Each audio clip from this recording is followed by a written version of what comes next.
Welcome back to Business Live, to our main story tonight. So if you were afraid of calling it a trade war, now you can.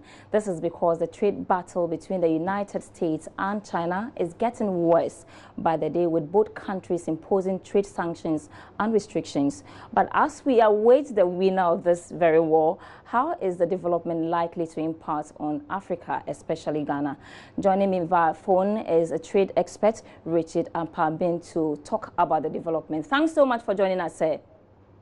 Thank you very much, my sister. So there have been tariffs and counter-tariffs imposed by both countries. What does this really mean for both countries?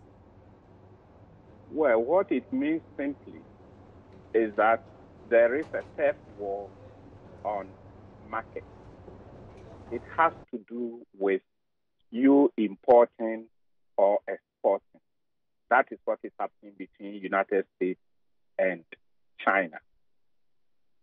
So what does this the move actually mean for a country like Ghana, because we heavily depend on these two countries for assistance, aid, support, and even importation as well? Well, I would say that the ripple effect already we are feeling it. It has to do with the strengthening of the dollar. You know, once America is putting tariffs on goods coming from China, what it means technically is that China don't bring your goods to America.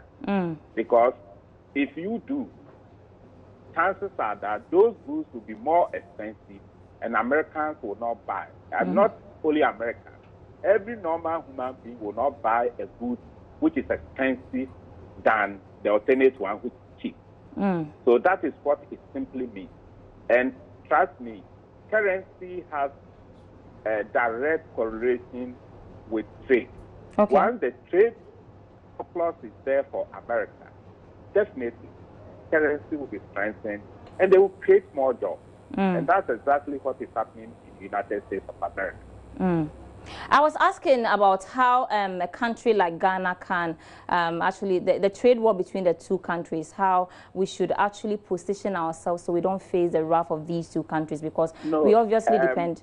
This is where, when we take Osagyefo Dr. Kwame Nkrumah's approach to the then Cold War between the USSR and America, the Cold War, he decided with his peer group to be non-aligned.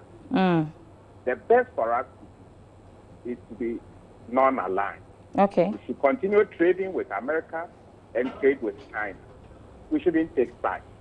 If we do, we will be missed out in the crossfire. That brings the question as to whether we should be reinforcing the need for an intra-African trade. Sorry? I'm asking whether this should be a wake-up call for us to reinforce an intra-African trade. Well, that one I had already explained to you. Why do you think America will be moving out of trade blocks? You see, what we need to do is to, at the WTO tariff regime, and also start to say that Ghana first. Okay. If we did that, definitely we are going to turn the scales to our advantage.